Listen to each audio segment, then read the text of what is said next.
Today, I'm going to show you multiple examples of attention-grabbing hooks to start your essay. Princeton University came out with a study that says it only takes someone 1/10 of a second to decide whether they think you're good-looking, trustworthy, a leader, or fun. And whether we like that or not, it tells us two things.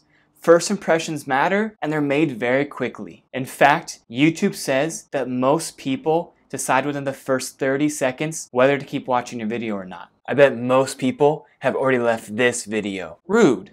They're still watching, I think. That's why starting your essay with a great hook is super important.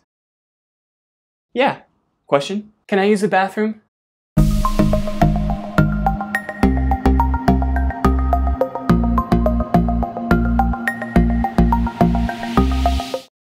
Let's talk about the purpose of starting your essay off with a hook. Think about your teacher or whoever is reading your essay. They probably have tons and tons of essays to read and grade. That's why you want to make yours stand out. Like we learned earlier, if you make a good first impression in your introduction paragraph, your teacher is more likely to read the rest of your essay in a positive way. Your hook should be about 2 to 3 sentences. Focus on quality over quantity. You're stressing me out. I know. I've found that students can feel super pressured and overwhelmed when writing their hook. But let me tell you this, even though it's the first couple sentences of your introduction, it's actually one of the last things you write. What? Think about it. You can't write your hook if you don't know or don't have something to hook them to your essay. Also, I've found that as students dive in and write their essay, the hook just kind of comes magically to them. So when do I write it? Honestly, when you write your conclusion paragraph, because a great hook is going to connect the start of your essay to the very end of your essay. We call that the mic drop. I'll talk about that in a future video, so don't get overwhelmed. Keep it together, man. I'm going to give you guys lots of examples. First, you can start your essay with a question that relates to your topic. For example, my topic is how Batman is the greatest superhero in the DC universe. We'll see about that. Feel free to use one of these sentence starters to help you get going. Look at my example. Have you ever wondered what makes a hero great? It's because they have special powers or big flashy muscles. Or is true greatness found in someone who's willing to lay down their life to help other people? I do a couple key things here. First off, my question gets my reader thinking about my topic. What makes a hero great? And by asking a thought-provoking question, I grab their attention. 2, I start to cast doubt on the other superheroes, the counterclaims, without even saying their names. Oh, I'll be ready. He's scaring me. 3, I give the reader my definition of greatness. It's not special powers or big flashy muscles.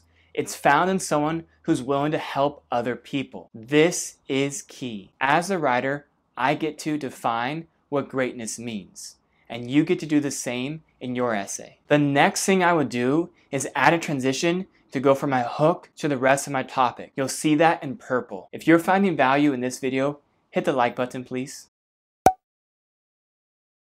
2, you can start off your essay by describing an imaginary situation that allows your reader to enter into your topic. Imagine you could have one superpower. What would it be? More important, what would you do with it? Would you use it for personal gain or to help other people? Again, notice what I do here. 1, I grab the reader's attention through their imagination. That is powerful. Hopefully, they're eager to read the rest of my essay. 2, again, I define what the word great means. That is key. You get to do the same. Lastly, I transition from my hook to my topic. You see that in purple. 3, another powerful way to start your essay is with a quote. Joseph Campbell states, "A hero is someone who's given his or her life to something bigger than themselves." Notice I say the author's name. This is super important. Write this down. If you use a quote, you have to give credit to the author.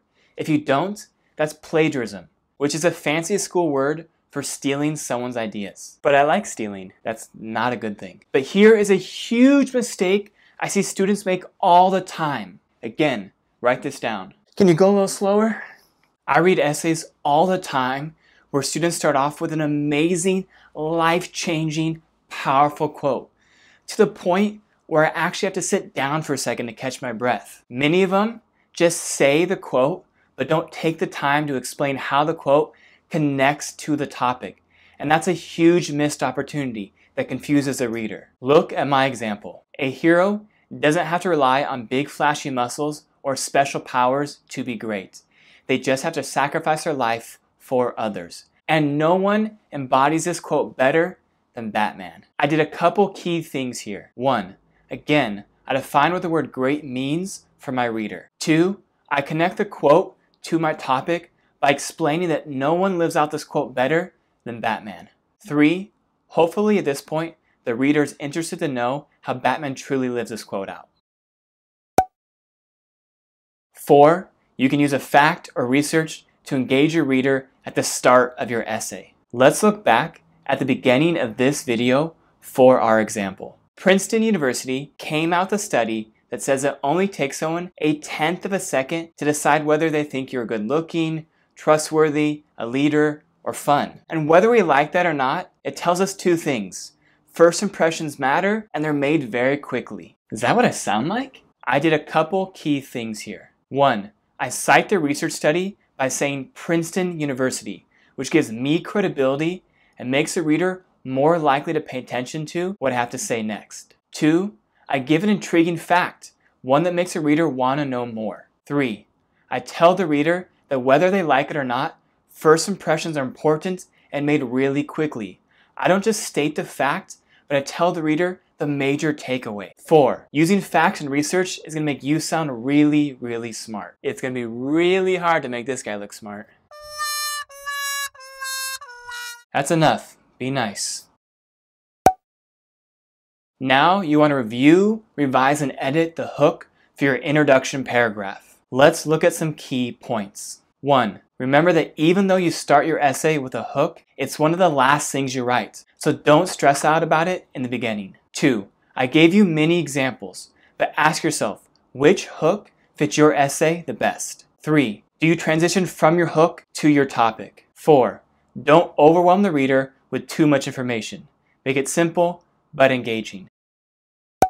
As always, check the video description for free resources to help you out. Comment below and tell me which hook you'll use for your essay. Subscribe to the channel to keep up to date with all the latest videos, because I will walk you through the entire writing process from start to finish. Like the video, see you later.